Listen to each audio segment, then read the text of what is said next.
All right, so now I'm going to go back and forth between Eclipse and this diagram here, and then we're going to see exactly how things are going to work. Okay, let's now do this efficiently. Okay, so let's now go to the Eclipse here, and then I'm going to use the debugger, and debugger really is going to be your friend, so you want to get used to it. If you haven't, now will be the time. Let's go to the JUnit test case, and the first one I'm going to debug. And I already put a breakpoint here in line number 15. So this is the line where I'm calling the split array on the input. And the one I'm considering will be 2, 2, right? Which we just trace on the paper. Okay. So the breakpoint has been put on line number 15. So I'm just going to launch the debugger. Right? If I click on that, it's going to prompt me to switch the perspective for the first time. Right? Let me say switch. So I'll switch from Java into debugging perspective. So now we are now at a point right before executing assert equals, right before. Okay? And then you can look at the panel over here for debugger. So here we got different variables, and at some point I'm going to show to you how you can use the different variables over there to identify where we are in the tree. Okay, I'll show to you. What I really want to is to step into the split array over here. I want to. And if you look at the debugger, a little bit icon a little bit small, but when you look at the recording, it's going to be visible. Okay, I'm going to read to you. So there are 3 buttons here. The first one is called step into. If you want to step into a method call to see what the method call is about, line by line. Another one is to say step over. That means one line at a time. Also, you got another one, step return. That means I want to exit from the current execution. Right? So these are the 3. You can play with them. For now, I just want to step into this split array. Okay?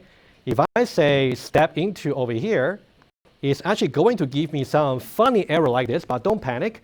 If you use a remote lab, it may not have this. It might show you some internal coding about JUnits. In my case, it has not been linked. All you got to do will be just say step return. You'll be fine. Okay, now we're back here. Let me say step into once more. That will allow me to go into the split array method. So let me say step into. All right, you can see now I'm now in the context of over here, split array. So think about we are now right here.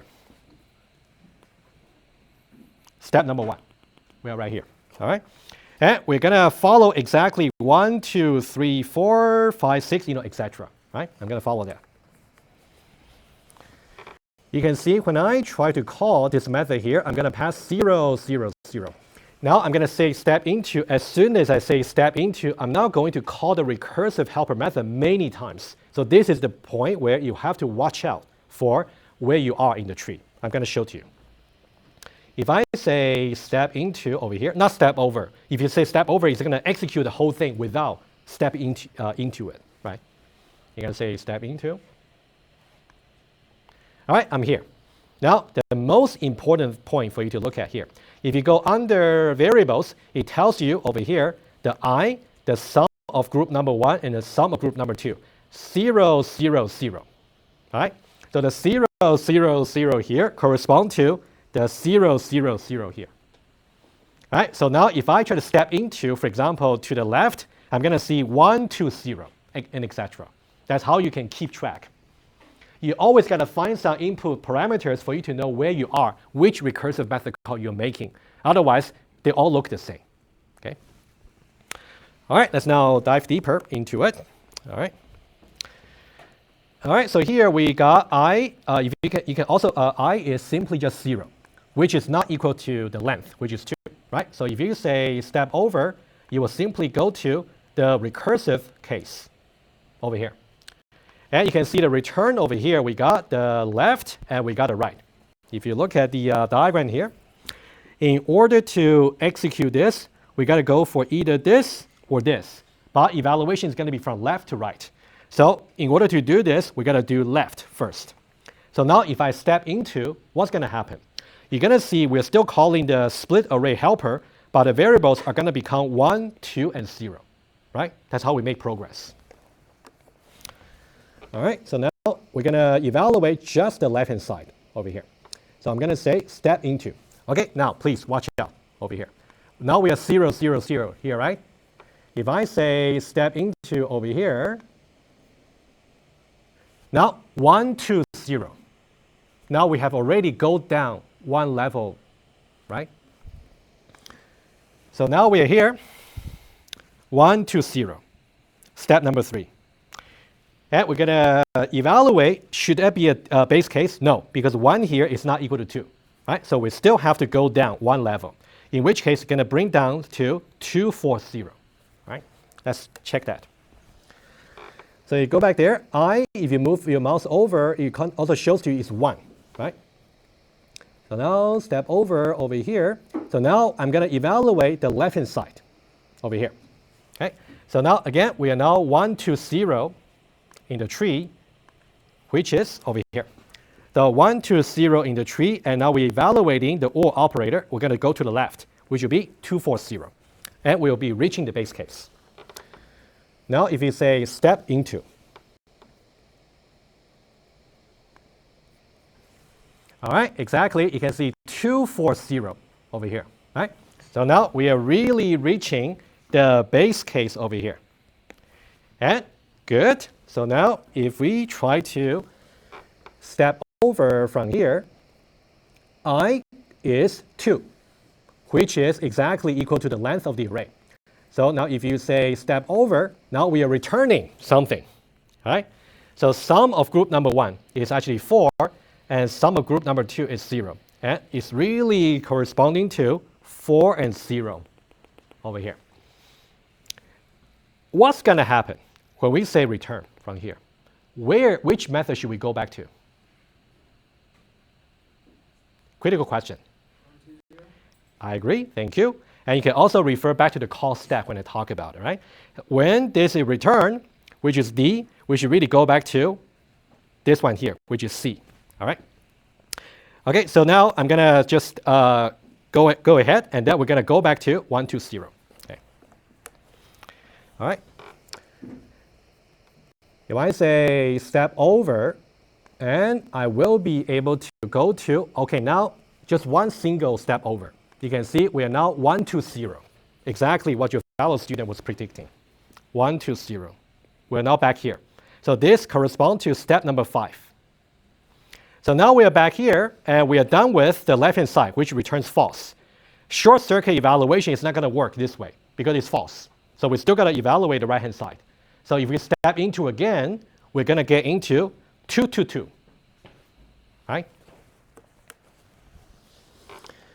All right, so now if I say step into again, it even tells us it's now going to evaluate the right-hand side for the 1, 2, 0 case. Okay, so we are now at the 1, 2, 0, and the debugger tells us we're now going to evaluate the right-hand side. Okay, if I say step into, we're going to see 2, 2, 2. If I say step into over here, yeah, I'm going to see 2, 2, 2, right? Exactly here, 2, 2, 2. That one, again, is a base case. I is 2, which is equal to the length of the array, and then I'll say step over. Now, sum of group 1 and sum of group 2, which will be 2 and 2. That looks very promising, right? So this really corresponds to the 2 and 2 over here, and we're going to return true from here. And once we return true, we will go back to the same method call here for another time, which will be 1, 2, 0. All right?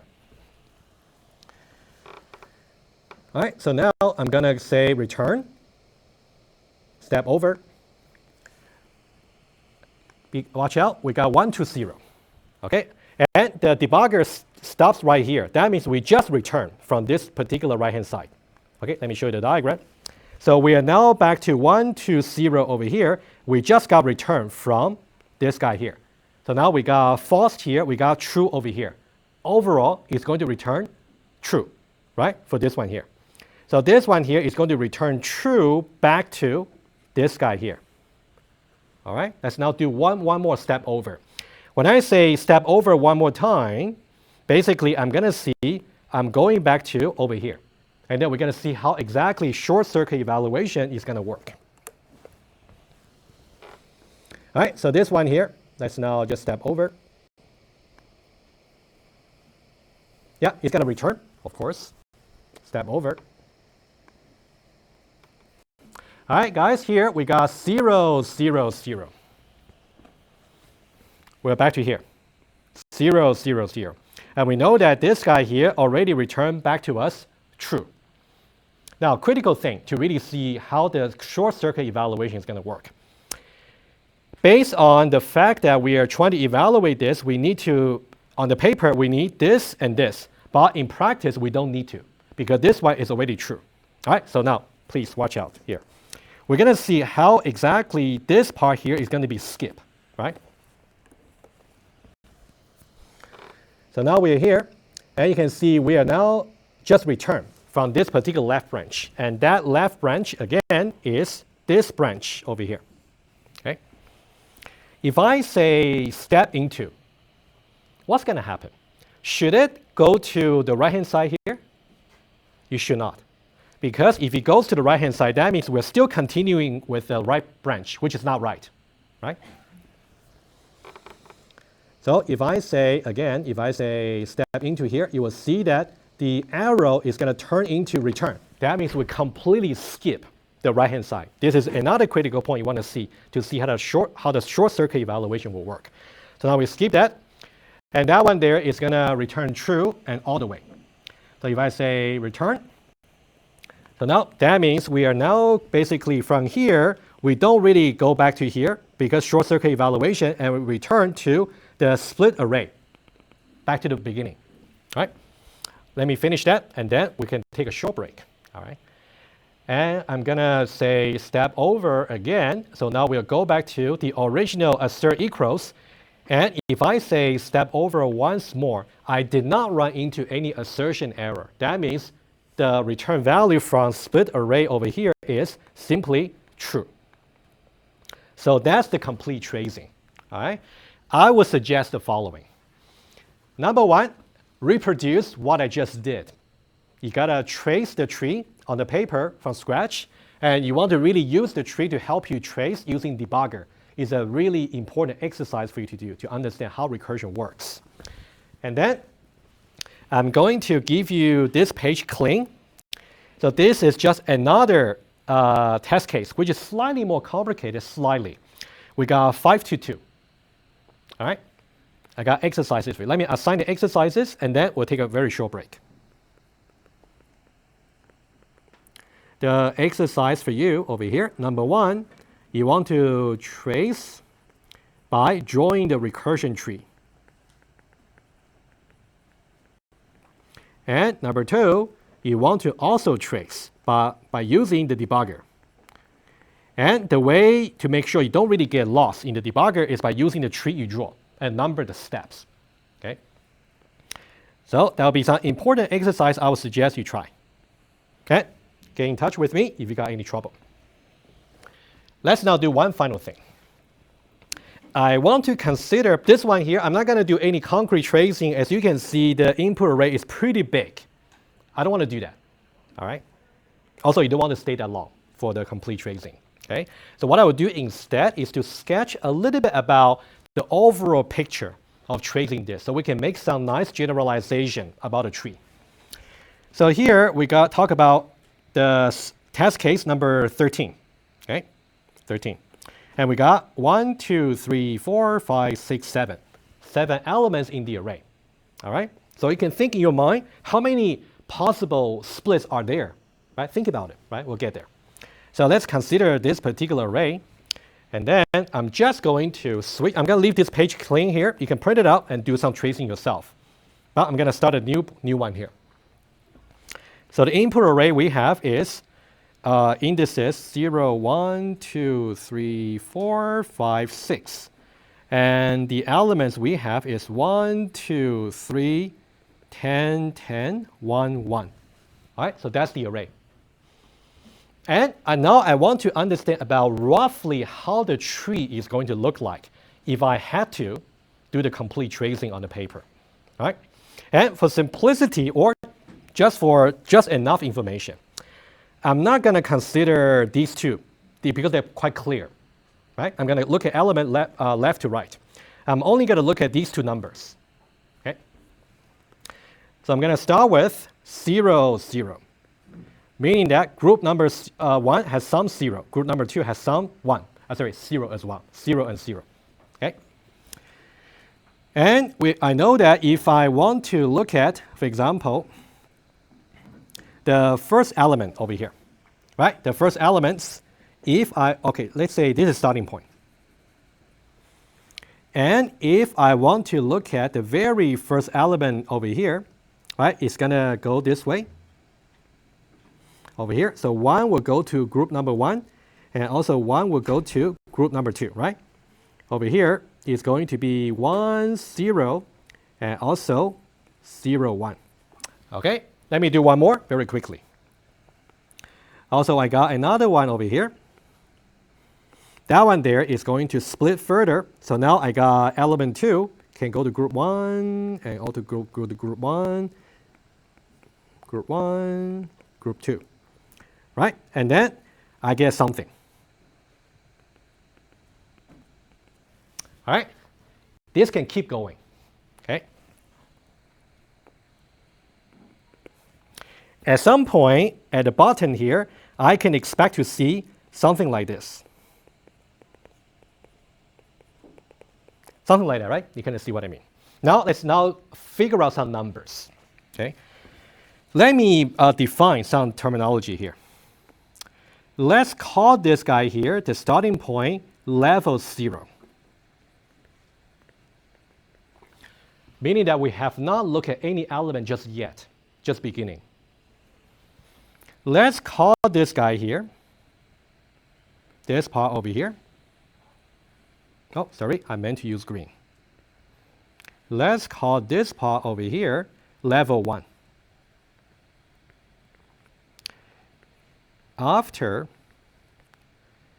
inspecting the first elements in the array at index 0, because we have we just look at 1 at index 0. Okay, one more. And I want you to see some pattern here, which is important. Let's call this guy over here level 2. After inspecting the second element at index 1. All right? And finally, bear with me, I still got 2 minutes. This will be the button. What level number should it be? Level. 7. Okay, good. Because we got 7 elements in total, right? Level 7. After inspecting 7th elements at index 6. All right? And overall, it's a tree. First of all, it's a tree. Okay, I got 1 minute. Let me ask you some question here, one by one. Level 0, how many method call do we have? Just 1. Level 1, I got 2. Agree? Level 0, I got 1 method call. Level 1, I got 2. Level 2, I got 1, 2, 3, 4. All right. Now, guys, what about level 7? How many? 128. Okay, you guys are smart. So this is like a 2 to the power 0, 2 to the power 1, 2 to the power 2, and then 2 to the power 7. Okay, 128, right? That pattern. One more thing. You will later on be asked to figure out exactly how many method calls in total here. To figure that out, you learn about something called geometric sequence back in the high school. That's something we'll see later. All right, I'm going to write it down. Thank you so much. I'll see you next week. Thank you.